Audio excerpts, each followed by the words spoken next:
باللہ من الشیطان اللعین الرجیم بسم اللہ الرحمن الرحیم۔ آج ہمارا چھٹا درس مقدمہ کتاب فارسی قدیم سے۔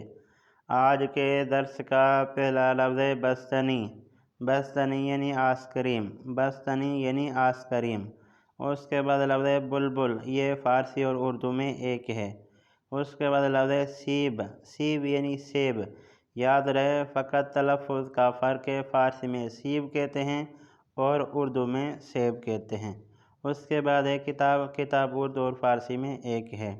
اس کے بعد لفظ برگ، برگ یعنی پتا، برگ یعنی پتا۔ اس کے بعد لفظ باران، باران یعنی بارش، باران یعنی بارش۔ اس کے بعد لفظ برنج، برنج یعنی چاول، برنج یعنی چاول۔ اس کے بعد لفظ بیمار، بیمار وہی بیمار ہے، ہم بھی مریض کو بیمار کو بیمار کہتے ہیں اور فارسی والے بھی بیمار کو مریض کو بیمار ہی کہتے ہیں، ٹھیک ہے۔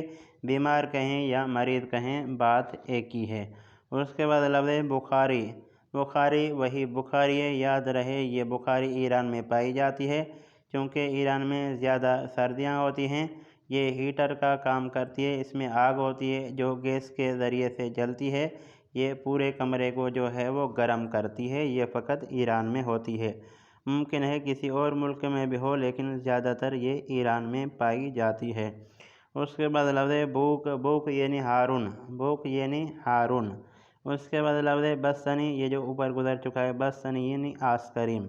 اس کے بعد لفظ باد، باد یعنی ہوا۔ اس کے بعد لفظ بنزین، بنزین یعنی پیٹرول یا ڈیزل۔ اس کے بعد لفظ بینی، بینی یعنی ناک، بینی یعنی ناک۔ اس کے بعد لفظ بشقاب، بشقاب یعنی پلیٹ، بشقاب یعنی پلیٹ۔ اس کے بعد لفظ بوقلمون، بوقلمون ایک پرندے کا نام ہے جو مرغی کی طرح ہوتا ہے جو آپ تصویر میں دیکھ رہے ہیں۔